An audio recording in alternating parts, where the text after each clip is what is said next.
Hi, hello, I'm Sam Harrison. I read, review and discuss fantasy and science fiction books, and today is Friday. Don't think I'll ever do that again.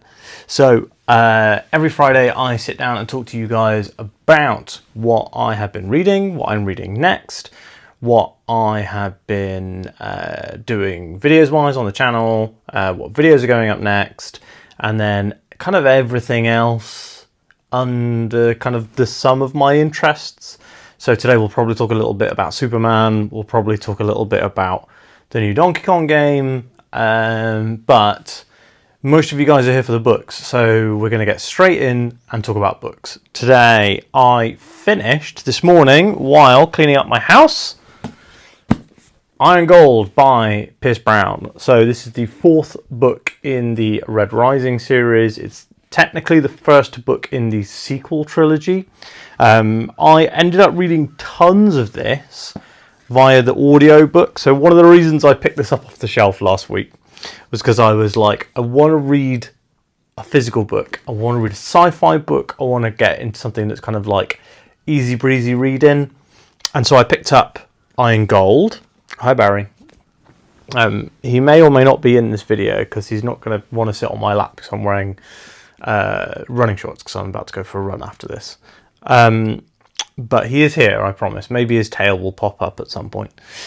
So, yeah, I really wanted to read something physical. And I read quite a bit of this physically. I think I would say probably a third of this physical, another third via the ebook, and then finally a third via the audiobook. I've basically had to do a lot of driving recently, so it's been a lot of audio time. But the audiobook for this is bloody brilliant because it's got a different narrator for each POV character, which is something that obviously books like Wheel of Time with like 50 POVs per book can't do that. But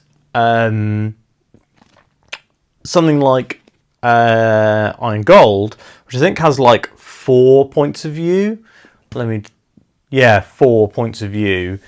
Each one has their own narrator. And because also those points of view are first person, it all really, really works. I think that this is like one of the best audio experiences that is still a like traditional audio experience that I've heard.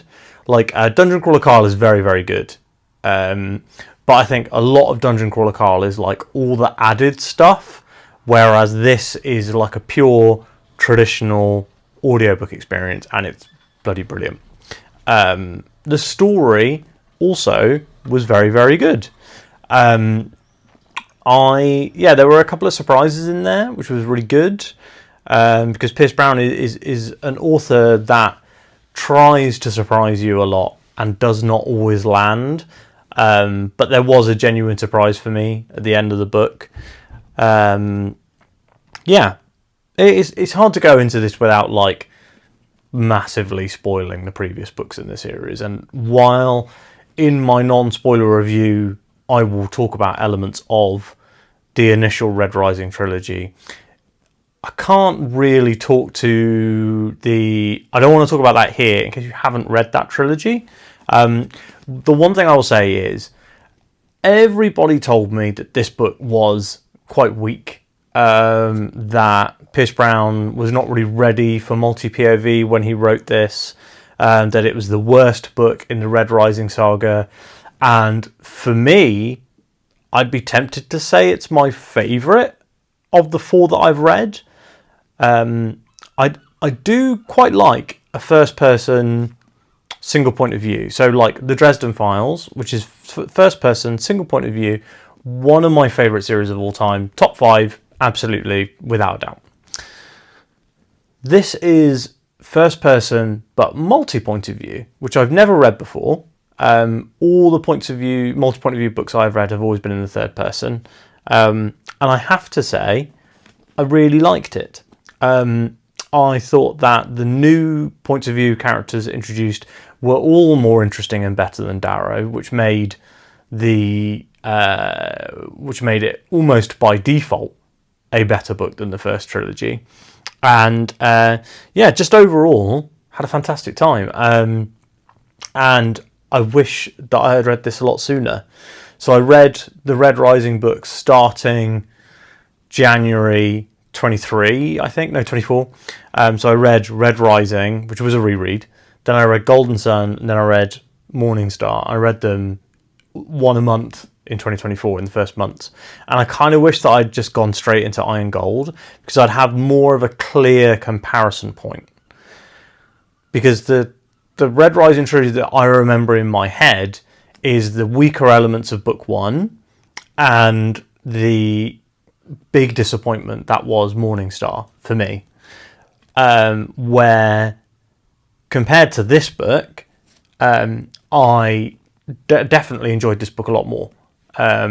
So very interested to see how I enjoyed Dark Age. And I'm very tempted to throw Dark Age in ASAP. I'm gonna hold off for now, but I'm really interested in reading that. So what am I reading next? So I am reading Isles of Emberdark by Brandon Sanderson. So I've got my crowdfunding ebook and audio book. I didn't pay up for the physical book because I don't know. I just the shipping on the physical books when you buy the Dragonsteel special editions is usually the same price of the book again on top, and for me that just isn't affordable. I don't know. I there's just no part of my brain that's like I will pay twice the price of a book to get a book shipped to me. Do you know what I mean? Like one of the things that I really like about Broken Binding is that while they do charge for shipping, which isn't amazing, I do feel like the books are worth the value when I get them. Anyway, this isn't about pricing and value. I'm also so I didn't buy the special edition. I don't have the like hardback editions of the previous Secret Projects either as well. So it was like, do I want to just have like one in a series? Because when I bought into the Secret Projects, I was exclusively an ebook reader. Like I didn't even listen to audiobooks at that point. I had like 5 physical books. It's one of the reasons I staved off starting a booktube for so long, was I was just like, I only read via ebook. I don't have physical books to display, discuss, etc. And I do genuinely think that that is a huge part of why people are interested in booktube is because they can see the physical books in your hand on the thumbnails. Anyway, so I actually already started Isles of the Emberdark, and I'm like 3 chapters in. Interesting format with the novella weaved in as flashbacks. The best part about that is that Six of the Dusk was like the only novella I hadn't read from Sanderson, so I'm not having to like skip around or anything. I can just listen to the full book, or I did listen to the first 2 chapters, but I'll be listening and reading. I do think that audiobooks are reading, by the way. I often say like, oh, I didn't audiobook too much of this or blah blah blah. Like I do consider audio to be reading, by the way. But yeah, so I'll be listening to and reading Isles of the Emberdark. The last Sanderson Secret Project that I read in a single day. That was Sunlit Man. That is shorter than Isles of the Emberdark. I expect it will probably take most of a week to read Isles of the Emberdark. But I'm looking forward to getting stuck in. It's been a while since I read a Sanderson book, like 2 books ago. But this will be like, when I read this one, and then I read Memory of Light, that'll literally be like it. I think there's no... I know that his crime novels, he does those crime drama style novels. Those will be the only Sanderson books I haven't read when I've read that. Isles of the Emberdark and Memory of Light. And then I don't think he's putting out a book until like 2027 or something. He's got some more short fiction coming out this year. Whatevs. He's got what else is he doing? Oh, the White Sand rewrite novel. That I'm really interested in and I'm looking forward to reading. Because I like White Sand conceptually. I tried the graphic novel and I was like, not into this. It didn't feel like a Brandon story or Brandon's writing, if that makes sense. So yeah, I'll come back to that when it comes out.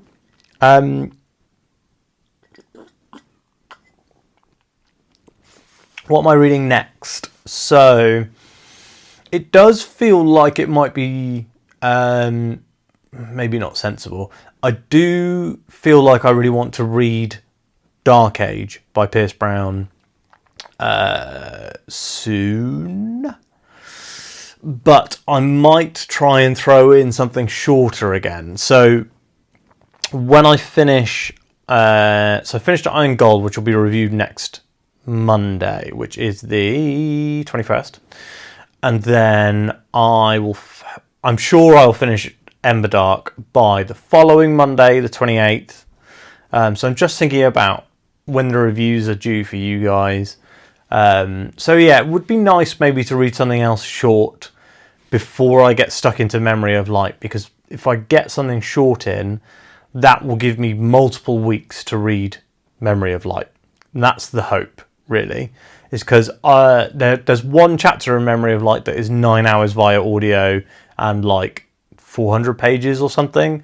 So I was going to try and do like a special video for that, like a vlog for reading the last battle, or because I had originally thought that I was going to do something like what I did for Queen Amid Ashes, where I went and ran a half marathon while listening to that audiobook. But actually, the audiobook for Last Battle is so long, it would be like 2 marathons, and I don't have I do not have it in me to run for 9 hours. I could probably run for a long time, but 9 hours is a bit too long. So, yeah, maybe we'll try and find something short to go between Thingamajig, go between Isles of the Emberdark and Memory of Light instead of Dark Age, because I'm just looking at the book for Dark Age and it is really big. It is bigger than Iron Gold, and I do hear that Dark Age is very good though, and that Dark Age, people say in Dark Age Pierce Brown finds his feet with the multi-POV stuff, and I thought he kind of did pretty well with that in Iron Gold, so looking forward to reading that. Yeah, no idea. We'll think about, we'll see if I can find something that's a good, fun, quick read. Anyway, so yeah, then it'll be Memory of Light, because Matt has now finished Towers of Midnight, and we're going to be starting, we'll be starting Memory of Light after our spoiler discussion. So the spoiler discussion will be on Wednesday this week. Oh, I don't actually know when the spoiler discussion is going to be. Sorry, I didn't plan that. We haven't planned it. In an ideal world, it'll go out on Wednesday next week. But I actually haven't talked to Matt about it at all. I know he said he was busy this week. Anyway, so yeah, next week, don't know what I'll read after on Isles of the Emberdark. When I randomly picked a book off the shelf last time, I picked up Iron Gold, and I've really enjoyed that. So maybe I'll do that again. Videos wise, so this week you guys got the Dungeon Crawler Carl Book 3 review, you got the mid-year freakout tag, mostly because I've been watching my friends do it. So I watched like the Hardy's Books guys, I watched Charlie, and I watched Tim Burbage do their mid-year freakouts, and was like, I should do one of these because I enjoy watching them. I didn't tag anyone obviously, because like everyone's done it apart from me by this point, because it's already like halfway through July. I did think, should I do my half one wrap up where I like pick the best book of the year and all that sort of stuff. But I'll be honest with you guys, I was doing the mid-year freak out and was like, oh, I don't have 2 videos worth of content to talk about here. So the mid-year freak out is going to kind of serve as the half one recap, which also kind of serves as the Q2 recap. Long story short, you guys know where we're at. So yeah, no plans currently for next Wednesday's video. In an ideal world, that will be the Towers of Midnight spoiler discussion, but that is purely based on how busy everyone is. I know Charlie and I were thinking about doing a spoiler discussion / chat for All-Star Superman, because we've been buddy reading it together. So maybe, Charlie, if you're free next week, maybe we could do that. Also, you'll have the Friday show. That's it. Those are the videos that are coming next week. So yeah, it'll be the Iron Gold review on Monday. Spoilers, I liked it a lot. Then it will be the something on Wednesday. Probably it'll either be a spoiler discussion or it'll be nothing on Wednesday. So that's an easy way to know what's going on. Friday show, and then we'll be pretty close to the end of the month. So the week after will be like July recap. So yeah, already closing in on the end of July. Mad. I have said many times that I'll be starting Malazan in August. I'm not going to read Gardens of the Moon directly after Memory of Light. I think that what I'll do is Memory of Light, Dungeon Crawler Carl, Malazan. So that's the current plan. Maybe I will throw Dark Age in there, because I don't want to rush Malazan, seeing as I will be primarily physically and an ebook reading that. And I think that, again, I'll probably have an audiobook partner for that, because everyone says don't read Malazan via audio. So maybe I will pick up, in fact, maybe I'll pick up Dark Age as my audio while I'm reading Malazan. That could be good. That could be sensible. People like those series. I am very interested in Malazan, and I really want to read Dark Age. So yeah, I think that'll be a lot of fun. Okay, so that's it. That's the future books. That's the future everything. So let's talk about Superman. So I've seen Superman 3 times. That will probably tell you that I really enjoyed it, and I really did. It's a very, very easy 4-star movie for me. It's a struggle to say why it's not. I mean, like, I often talk about books and say the 5-star feeling. I didn't get the 5-star feeling. And I got the 5-star feeling in Superman. I do feel like it was a little too short, and that the first third of the movie, the first act, is a little messy. Normally with the first movies in these superhero universes, you have the first act is this kind of origin story, and that really focuses the character, focuses the story. You don't get that with Superman, because there is no origin. You're dropped in media res to the middle of a fight, essentially. And I really, really like Superman. I loved the movie. I loved David Corenswet as Superman. I loved Rachel Brosnahan as Lois Lane. Adi Gathegi as Mr. Terrific were all incredibly fantastic. Like, those 3 characters are the MVPs of this movie. Nicholas Hoult as Lex was very good. I need to see more Lex to know if he's really truly nailed it. I hope that makes sense. He's got a big presence in this movie. He's the 3rd build character. But yeah, so Superman, David Corenswet, is absolutely fantastic. He completely nails it. Everything. I loved everything about this movie. I loved, how vulnerable he was, physically and emotionally.